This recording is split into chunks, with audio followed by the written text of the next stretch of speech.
Well, good evening. Thank you, everybody, for joining. I'm sure we'll have more join as we continue. So we have a brief agenda of updates. I think they'll be fairly short, minus questions and answers, and then left plenty of time for just open dialogue and questions and answers for anything anybody wants to talk about.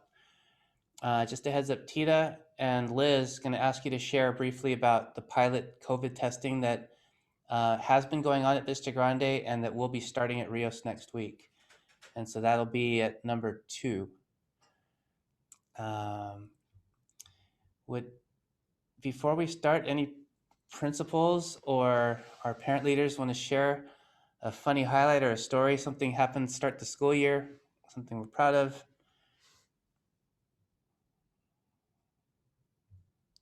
Any brave souls?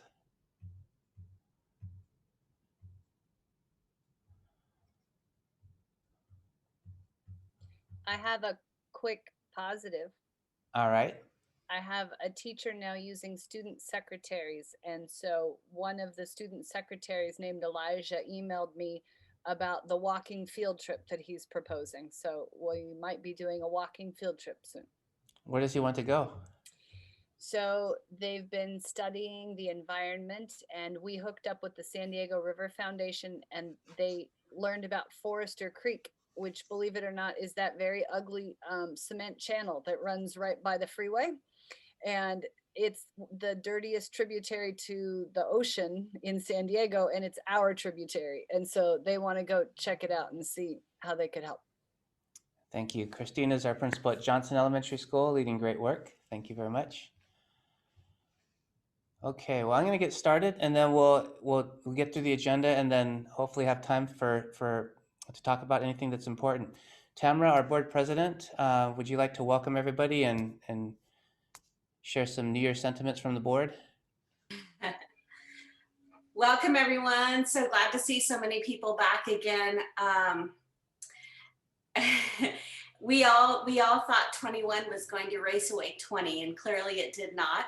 But we are better prepared, and we're more adaptable. We're certainly more flexible, and we definitely all, I think, feel that kids belong in school. So I think, again, as I always say, anytime we put kids at the front of every decisions that we make, we do a better job making good decisions. So welcome back. Looking forward to hearing from all of you, and looking forward to working together again for the remainder of the school year. Thank you, Tamara. And so I'll start off with the California Safe Schools for All plan, and just briefly share a visual of that. There are 2 things that the board approved yesterday at our special board meeting. One is a COVID-19 school guidance checklist, and it's based upon the reopening in person framework from public health, guidance for schools to reopen in California in the 2020-21 school year. And so it has pages and pages of things that we're already doing in terms of social distancing and wearing masks, and how we onboard students, how we dismiss them, the questions that we ask our parents and students before we allow students to come on campus, and things that you're already very familiar with. The checklist that the board approved basically summarizes that we've looked at all these things, we've talked with our different stakeholder groups, and one of the reasons that we're bringing this to you now to show that we've agreed to and are going to adhere to the policies adopted by the state. And the only thing I want to do here is share some of the changes. And it may sound strange to us hearing, we need to provide guidance on how to reopen the schools, but to remind everyone, in the United States, most students have not had any access to their school campuses. And in California, more than 90% of students have had zero access to their school campuses. And so the people putting these plans together are people that have never opened their schools. So Los Angeles Unified, Fresno Unified, San Diego Unified, they're all weighing in on, well, schools aren't safe, and until they're safe, we can't open. We're saying, you know what, we've been open for 10 months, serving 11,000 students, and have one case of community-based spread. So it's not science, it's math. And if you do the math, then safety is not a feeling, It's a practice, it's a procedure, it's the things that we do to make sure that we adhere to protocols to keep everybody safe. And so the only things that have changed is the guidance of 6 feet apart in a classroom has changed to 4 feet. And so uh, they want us to be measuring to make sure that student chairs and desks are 4 feet apart, and that we have barriers like the shields that are on student desks, so that if students are at a table together, that they're not breathing directly on each other, even though everyone's wearing masks.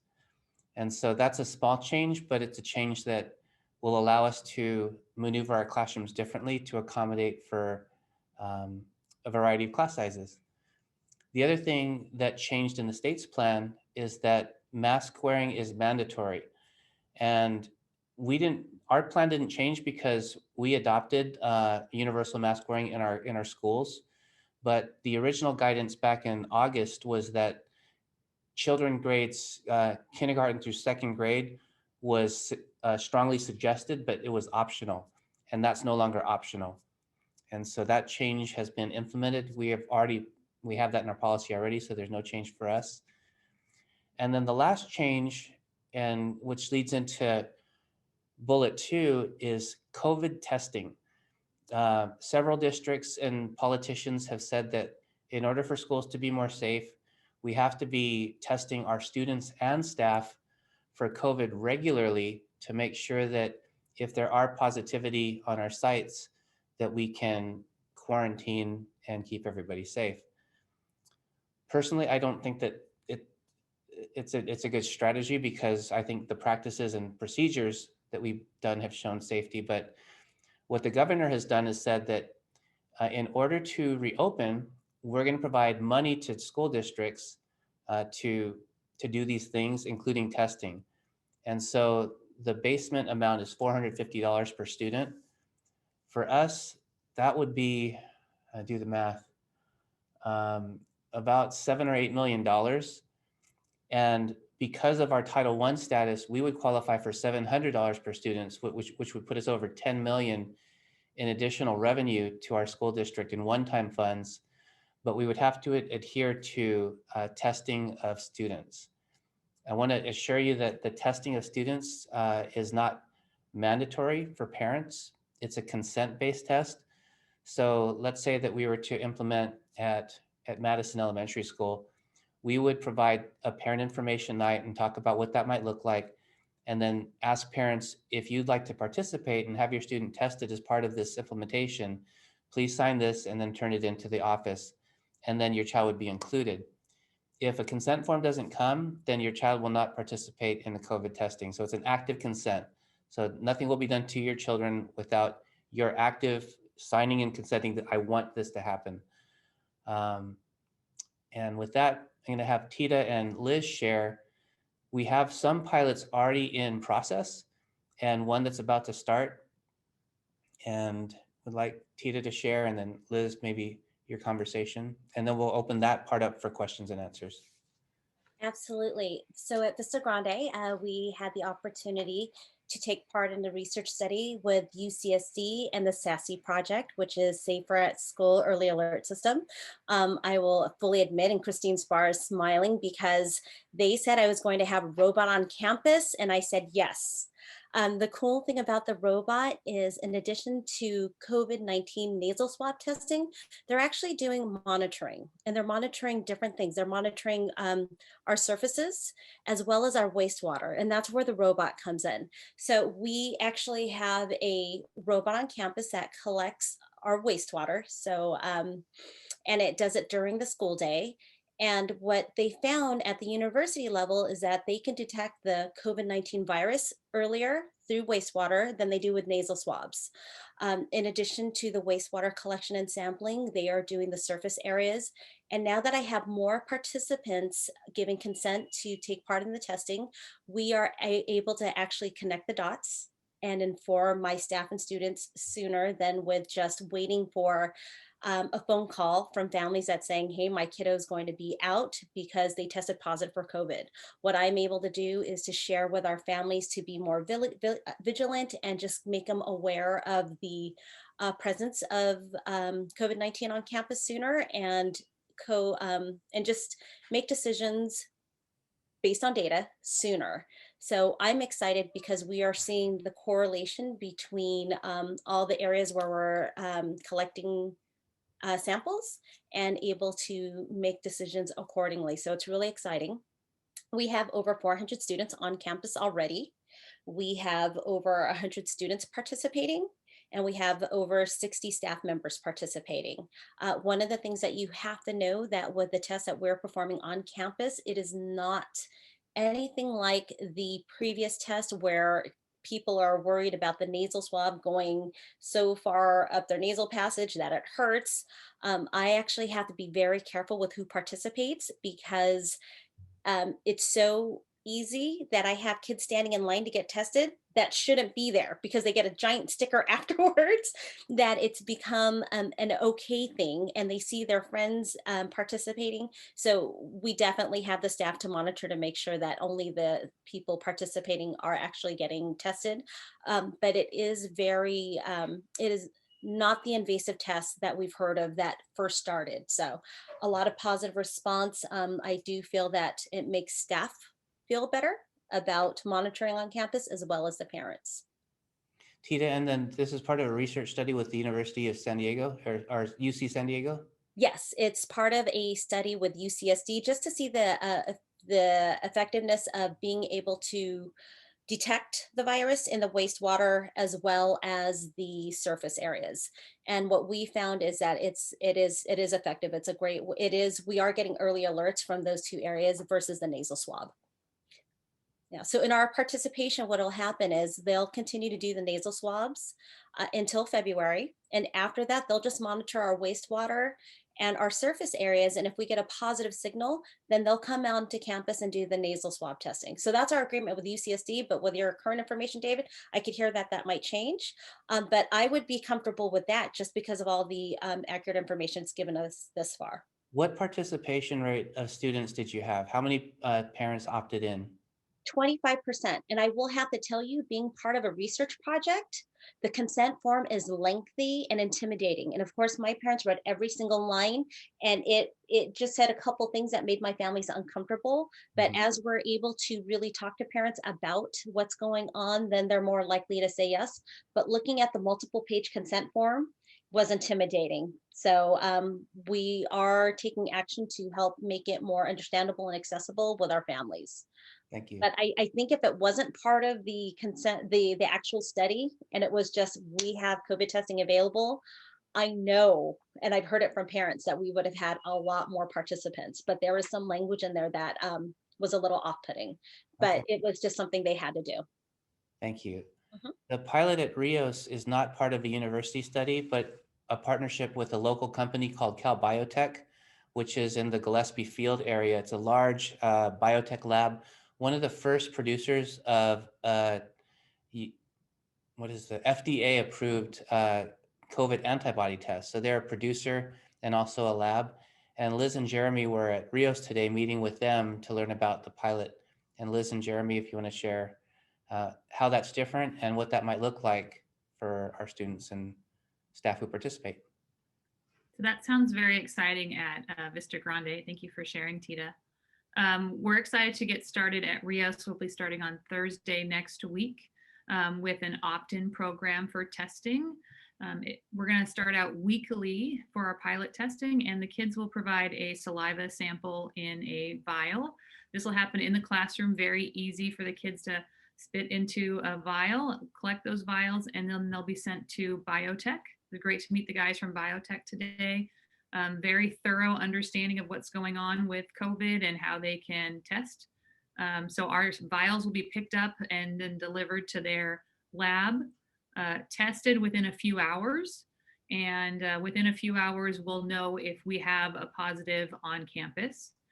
From there, we're going to work with our LVNs from Cajon Valley and biotech supporting as well, so that they can get the PCR test here on campus in the health office.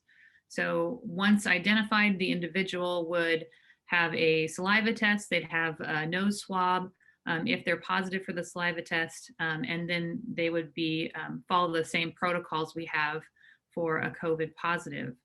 The benefits that my parents are seeing from the small conversation I had with the PTA is this allows kids to be tested. Many of our parents want their kids to be tested. They have, you know, I had the phone call tonight just now that my kid's been quarantined. Yay. And, you know, I want to run out and get my kid a COVID test. And a lot of our doctors, pediatricians, and the county, it's really hard to get kids COVID tested. So this will hopefully give parents a peace of mind. It'll give our staff regular testing and help to return a little normalcy to the school site. Thank you. And Jeremy, from a district perspective, is there anything that you can add to that in terms of monitoring and safety and training? Yeah, our next steps are to, and thanks to feedback from Tita and the Vista Grande parents, create an easy to understand consent form. Make sure that we have the opportunity to explain to parents what they're signing up for, or have the opportunity to not sign up for. And work with the staff and students at Rios on how to do all of this safely and how we can learn how to scale this up at schools if it's working. There's a lot that goes into getting kids to do anything with consistency. So Rios has been brave enough to help us learn and help us figure out how to do this at the district level. We're excited to work with them and to be able to provide more opportunities for parents in the community to test. I think, Liz, you're right. It has been difficult for people to get access. And then the specific test associated with this partnership would be the rapid antigen, where the nasal swab would be mixed with the agent or chemical, and you would know within 15 minutes whether or not it was positive or not. And that's FDA and EUA approved, and it has a very high success rate. And so on January 14th, we learned about all these new possible expectations from the state of California. No one consulted us, no one consulted any families. It was just given to us. So I wanted to take this time to hear feedback and input, concerns, and maybe even positive feedback on the concept, so that whatever we do, we can do it with you and shape the program to meet everyone's needs.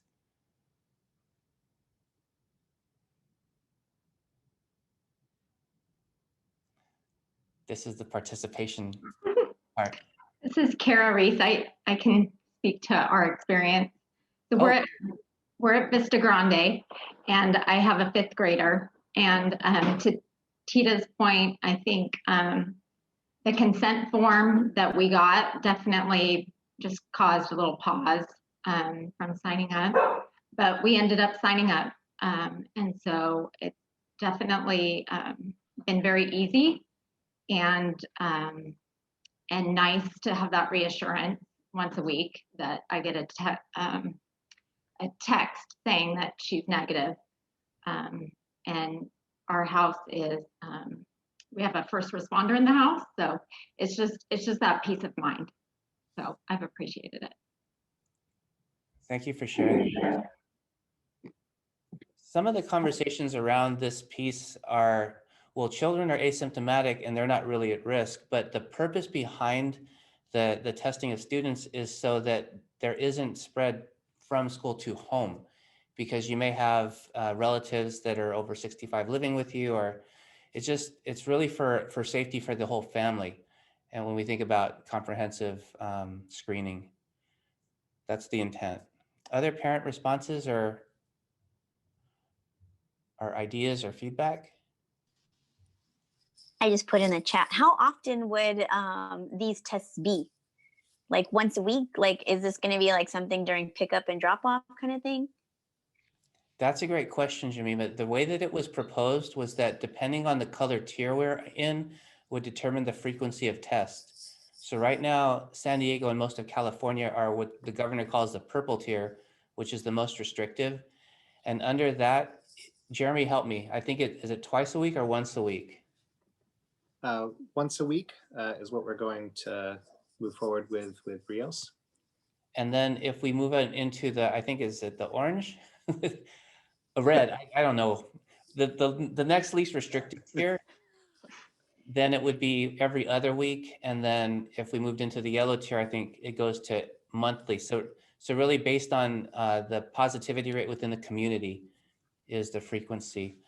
All of these things have to be approved by the state legislature, and they're in session now working on it with a due date of February 1st. So we'll know more specifics, but wanted to get you all the information that we had now, because we are actively piloting in preparation of potentially having to do this.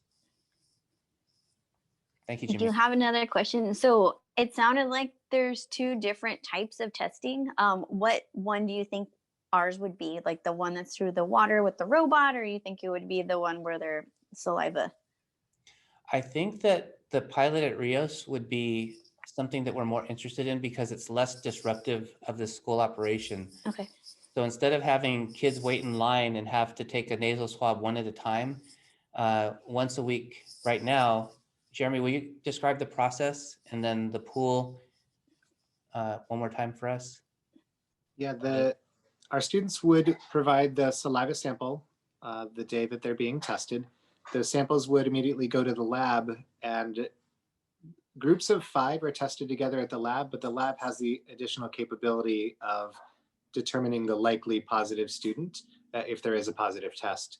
So rather than have to test the entire school, if there's an indication that there's a positive student or adult, we can get down to much more quickly to a smaller group to test so that we don't have to disrupt the whole school to find where that location or where that person might be. So it is as small as 5 people that we would have to test, and possibly 1 or 2, based on the first indicator that there is a positive result at the campus. And of course, if there is no positive indicator, then there is no need to do the test, because the saliva test would rule out that possibility. David, we have 2 hands up. First, Chrissy, then Sonia. Okay. Yeah, please just unmute yourself and jump in. Hi, I had a question now that you guys are doing the testing. Have you seen a change in our numbers? Because our numbers have always, I mean, in my opinion, have been very low across our whole district. Has there been an increase now that you're testing? So I know a lot of people who have had COVID or had symptoms don't normally get tested because they don't want to go to like the COVID tents.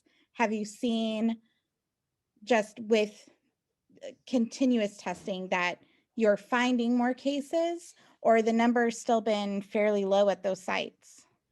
Jeremy oversees that for the district. I'm going to ask Jeremy to respond to that, please. Thank you. Thank you for the question, Chrissy. Yeah, thank you, Chrissy. I don't think we're seeing an increase at Vista Grande. We're seeing it's consistent with the district. What we do see are the trends that we see in the rest of the community, that after times when people potentially gather and engage in other events outside of school, that we're seeing increases. So with that, we're looking at just trying to support families through messaging and reminding people that we still want to be as safe as we can, even outside of school. Okay, Sonia. Hi, I guess my question is with the school testing, who's that information shared with if there's positive cases that are done through testing from the school? It's a great question. The testing is, the information is of course with the lab who's doing the testing, and that is reported back to our district nurse, and we're still getting that information, how we're going to handle that with the Rios pilot. But we do have an amazing nursing team at the district that of course follows all HIPAA rules and keeps that information confidential, but it would be shared back with the school principal, who can help with next steps, whether we need to quarantine or whether we need to notify families or notify the community of a result. But otherwise, that information is not published out anywhere else, so we keep all of that incredibly safe. Thank you for that. Thank you. Chrissy. I wanted to ask, what part of the documents that were sent home for the release were making parents uncomfortable to sign? Like, what do you guys think is in there that is like a red flag for parents? Is it the like tracking aspect or just the medical aspect of like the actual test itself? Like what do you think is only having 25% of families sign up? Like what do you think is the barrier? Kara, can you share in your conversations with your parent group? Sure. I mean, I can speak for myself with the UCSD packet that came home.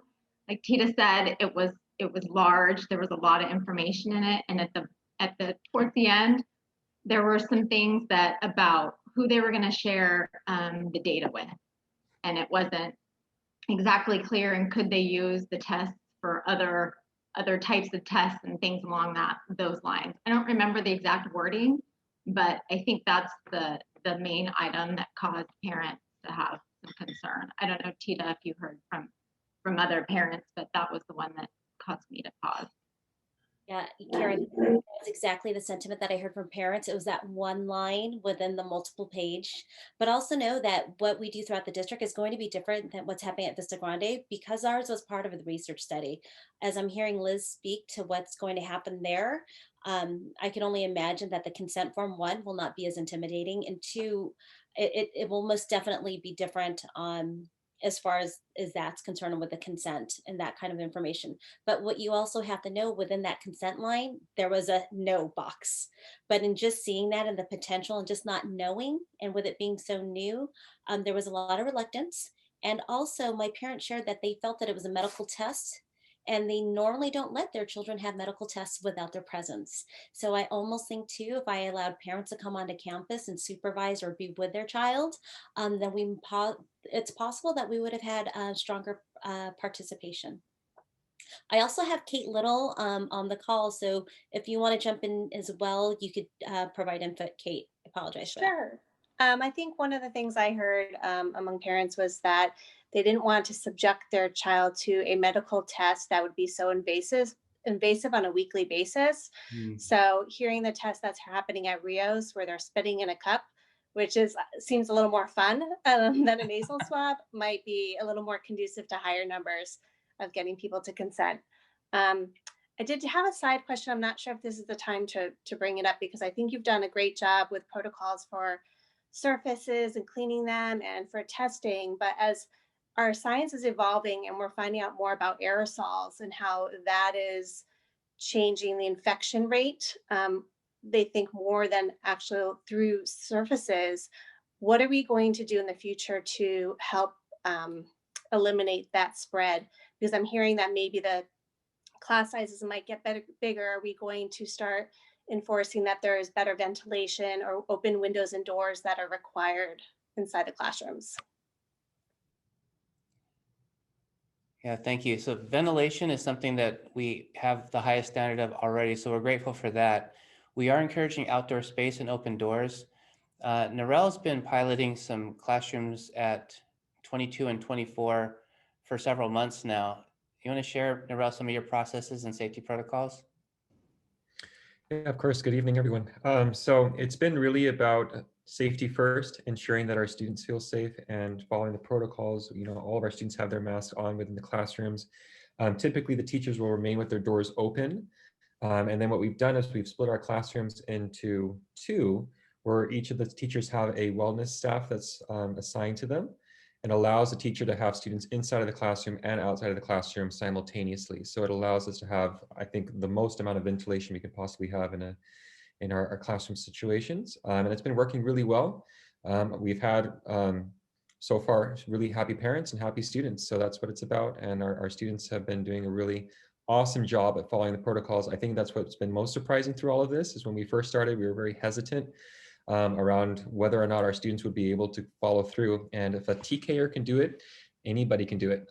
So we've been really proud of our students throughout all of this. So it's been a pretty awesome process to see. Thank you. And additionally, Kate, we met with 3 specialists of infectious disease from Rady Children's Hospital in October. And in that meeting, the 3 doctors were wearing masks and sitting probably within 2 feet of each other during the whole presentation. And I asked them so you're sitting closer than 6 feet. And they said the mask wearing is the most important because it is a a droplet-based spread. We know that from science, and so that is the most important thing that you can do. And as long as that barrier is in place, then the other barriers are secondary. And so that, I think that's why the state has doubled down with being mandatory in terms of mask wearing for all students, not just grades 3 and up. And then, yeah, and social distancing as well. And then before we leave this topic on testing, Liz is going to start with her parents, and she has a question about peace of mind. Liz, would you ask your question to the parent group? Yeah, so Kara, I think you said that you got a response of negative from the Vista Grande check. And in our setup for the Rios pilot, we really hadn't planned on communicating out negatives, only positives. So wanted to wonder about parent feedback and if you would like a negative report back if your child was tested, or if you're not in need of that. So what are your thoughts on getting a notification of a negative test back? So for me, I like it. I know she got tested the day before, and I get a text the next day, and I get that negative result, and at least I know, that she did get tested and that she did test negative.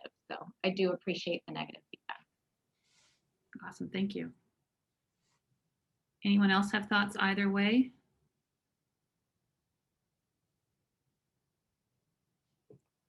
Thank you, Liz. Before the winter break, an announcement is shared that we would like to get in front of hiring. So we hired now over 25 new teachers to our district in anticipation of keeping class sizes low and bringing students back 5 days a week. And that was tied to federal stimulus. So Scott, will you comment on the CARES money and then also the new federal stimulus and how that impacts Cajon Valley? Absolutely. Good evening, everybody. The first round of CARES, we pretty much used it all up, or had plans to use it up between now and June. So we were very happy to see the federal government. Well, it took a long time. They finally got to a point to give us more funding. And we're actually, I think, because of our population of students, so a lot of Title I, that's how the funding is coming to us. We actually are one of the larger benefactors of the funding that's coming to us. Unfortunately, this time they didn't make it so constrained on the time frame. A lot of the funding we got had to be spent between March and December, and districts were kind of having to rush to make sure they didn't lose the funding.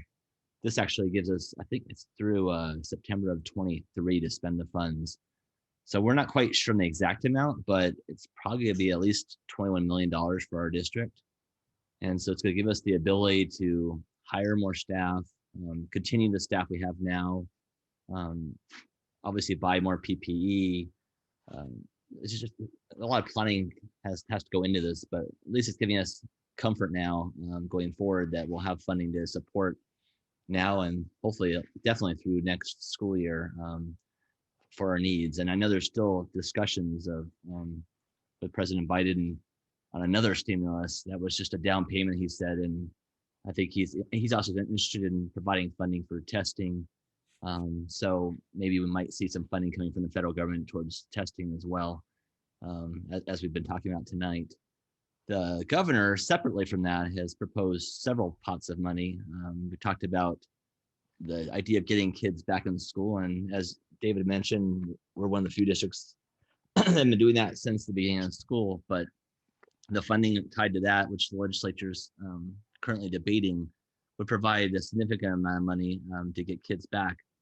A big chunk of it would be for testing purposes, but the other pot of money is he's proposed is called learning loss.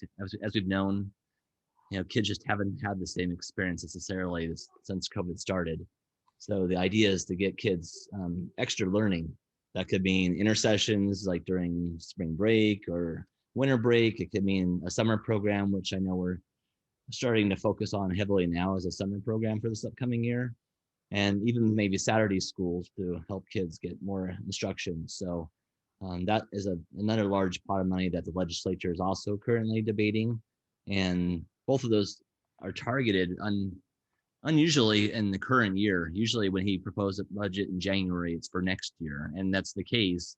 but these big pots of money are to start this year and come to districts. So we're hopefully optimistic that we'll hear something in the next week or two from the legislature on what they see or agree with or don't agree with, and hopefully give us some guidance so those fundings can come to us and we can start proceeding on our plans that we're not waiting for this legislature. As you can see, we're actively pursuing options. So whatever decision they make, we'll be ready to go and access that money and provide better instruction and more instruction to our kids. Thank you, Scott. You're welcome. Any questions for Scott before we let him off the hook on the budget? Will any of that money be going toward like outdoor spaces to possibly expand time on campus during the week, like 5-day? That's a great question, Chrissy. We actually just installed some tents at Magnolia today, this week. We've been trying to get those in place since the beginning, but funding, as I said, was limited. So we're going to see how that pilot goes at Magnolia as far as how they hold up, if we need to add heaters, etc. And the goal would be to add those with this new stimulus dollars to other sites who maybe having capacity issues, because some of our sites are fine. They've got plenty of space to take on kids 5 days a week, but others just isn't enough space right now. So these tents, we're hoping to get some outdoor learning environments to expand that for those campuses.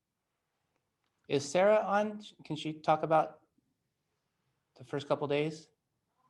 Yeah, actually, I was just setting them up this afternoon before I left for the day. So I was setting up desks and chairs and then figuring out how we were going to mark where the desks go so that we can move them and actually use it for indoor PE when we need it on those crazy days like we had this week where it's raining and storming. So yeah, we're super excited and the kids think it's the coolest thing. They're like, are we having the circus? I'm like, it might be a circus. We're going to see how it goes. But yeah, we're super pumped and very grateful that we get to try this out, and so grateful that you, David, you and the board and the cabinet let us try out our crazy ideas and anything in the efforts to get kids back on campus. So yeah, it's exciting. We'll keep you posted on the next one, how it's going. We have rain coming Friday and I think Tuesday. So I think that will be our test for how they hold up in the weather. Thank you, Sarah. The board approved a pilot at Magnolia. They want to see it on a small scale first, but the idea would be to create many spaces for kids to be engaged in different activities so that even a class of, say, 22 to 25 students, not all of them have to be in the room at the same time if there's an art project or something else going on somewhere else on campus. It's just a matter of making sure that we organize our days safely. But great question. We'll find out about the rain this week, a couple of days. All right. So not for this call, but Scott alluded to summertime. And one of the things that we've been allocated money for is to provide a summer program for your students that would focus on academic areas, but also provide high interest activities for them to fully engage socially and get back to the sports or the art or the music or the performance band, things that they really look forward to most when coming to school in terms of their interests. And so in a meeting very soon, we're going to start engaging you, but also have your help engaging your sites on helping us to design a really wonderful summer program and opportunity that will be free for all of our students that are available to participate. And then lastly, the money that we've been given is really to safely come back to school. And one thing we learned from our teachers and our parents, I think, is that we like small class sizes. And so not only this year, as we start to transition out of hybrid and into a more 5-day-a-week regular program for our students, how do we bring on enough teachers and parents to serve in those roles so that we can staff at a smaller class size, because it requires additional people. And I'll share this one last flyer. We need we need help. And so right now, is anyone from personnel? Michelle, are you here? Yeah. I'm here. Yes, David, I'm here. Great. Would you please? What? You said it with so much enthusiasm. I think you did a great job. Yes, we need help. We need staff on campus in many, many, many different ways. And actually, David, we need to get an updated flyer for you because this 1368 on here is now 1438. So yes, any and all, if you're typically a parent volunteer, we'd love to get you processed through personnel services and actually get you paid for the wonderful work that you do. And we really are asking anybody and everybody to reach out to anybody who just may be looking for some part-time work. And what's nice about the work is that it can be on a substitute basis. It can turn into a regular permanent position, but it could be on a substitute basis. And so it really is work when you want to work. You really do get to design your own schedule, essentially pick your own hours. It's like the perfect job. And I know so many of you are probably out there already doing the work, so you might as well get paid for it and help us out at the same time. So if you have any questions at all, visit our website, call our office. The information's on the flyer. Tap into anybody and everybody that you think that may be interested. We'd love to have you. And truly our ability to bring back our kids back to a regular 5-day-a-week schedule is based upon the adults that we have on campus to provide supervision and guidance and activities. And so even though it's not an, a lucrative salary, it's really volunteer time because we're not able to have volunteers in our classrooms right now under our current safety guidelines. So we have to control who's on campus by making it only employees so that we can have vaccination and make sure that you've, cleared all the safety protocols and training. So really it would be a community service if you were to volunteer to take one of these positions for us. I have a question that a lot of our community has been asking. Are you going to require teachers or students to be vaccinated when the COVID vaccination comes available? I know that a lot of our parents, I'm not one of them. I plan on vaccinating all of my family. Half my family is already vaccinated because they're professions. But I know that there's a lot of people who are shy to it and they don't want to feel like their teachers are being forced or the staff is being forced into that to keep their job. I just didn't know if you could clarify whether or not in the pamphlet you showed earlier, if that was included in there, what the protocol will be for the future. Michelle, you want to comment on that? Yeah. Michelle oversees personnel and human resources, so this is right up her alley in terms of. First and foremost, we do want to encourage every single person to get vaccinated because that's, the way that we can help people be the healthiest when they're on campus. However, we're going to follow the county public health guidelines and information from CDE on where that goes, along with working with our associations. Our goal is to make sure that it is readily available, easily achievable, and accessible to everybody in every possible way. But as far as requiring, that's a little bit more of a sticky topic. I don't know if that entirely answers your question, but that's pretty much where we are. The county is, the state of California, and probably the nation is on that topic at this time. Lots of discussion going on around that. And most of us are just really, really super excited that we're talking about the vaccine and that it's coming very, very quickly.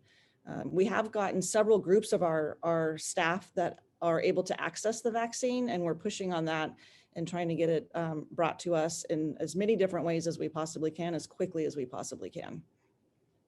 Will the vaccines change the protocols for masks? That's not under our understanding. Jeremy is on our meeting, and I think he may have some more information about that. Because the students won't be vaccinated for quite a period of time, the requirement for wearing masks will be required. And then we're also waiting for more direction from County Public Health on what that will look like with staff who are vaccinated. Hearing different not entirely consistent information, but being vaccinated protects you from getting the virus. It doesn't necessarily prevent the spread. And so likely mask wearing will be required for quite a lengthy period of time still. Jeremy, do you want to add any more to that? No, you said it perfectly. At this time, it hasn't changed any of our protocols. But as we get new guidance from the county and from the state, we translate it into our policy and let people know. Thank you. Zion, and then Tanya, would you please unmute yourself and ask your question to the group?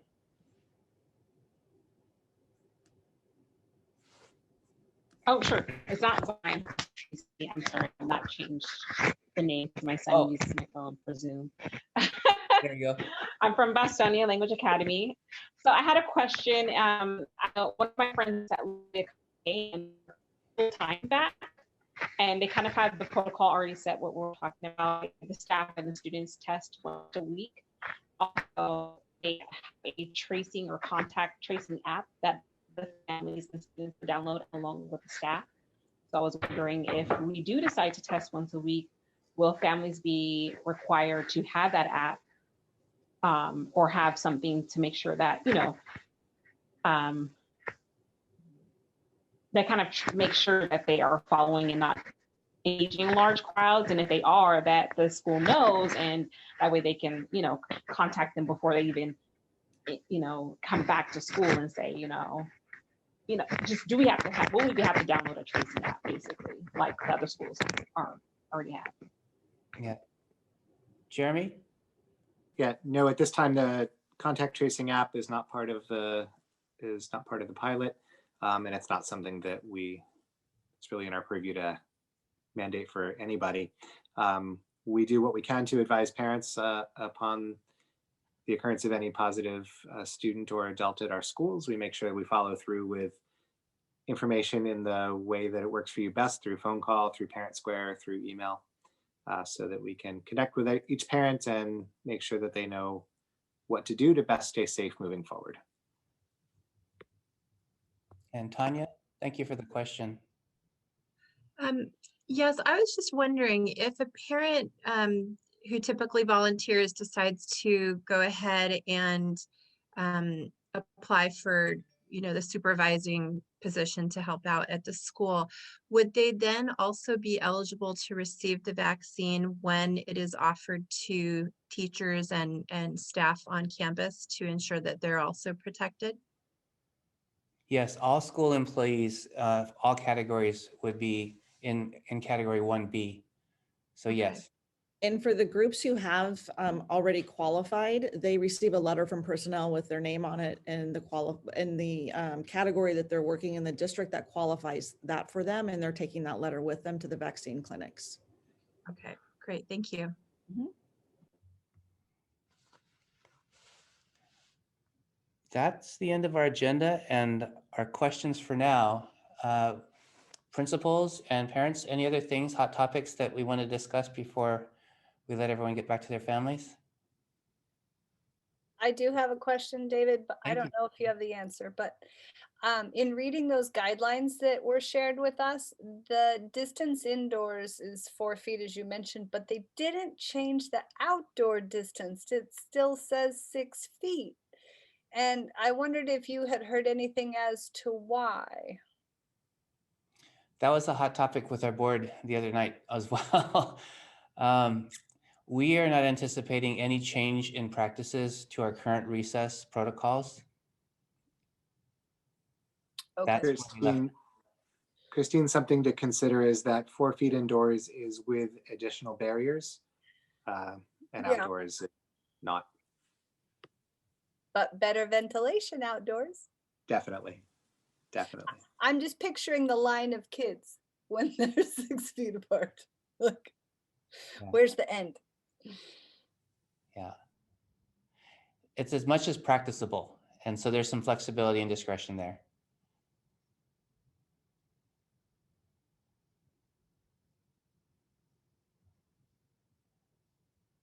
Well, Narelle, why don't you share some good news for our families, and then we'll end on a happy note, because we'd love to extend our parents your good news. Yeah, we had some really exciting news. My wife and I are expecting, and we're going to be having a baby coming through in May. So we're really excited. Yeah, congratulations, Darrell. We're excited to welcome baby Winter. And then for our families and parents, please, anytime, please reach out to Naomi if there are questions or you'd like to meet or have me participate in any of your meetings, or any of our staff. We're available and want to continue these conversations. And thank you so much for making time. We look forward to the next time where we can talk about an amazing summer program and how we spend some of these dollars that we got from the federal government to have an impact on your children right now. Okay, thank you, everybody. Have a good night. Bye, everybody.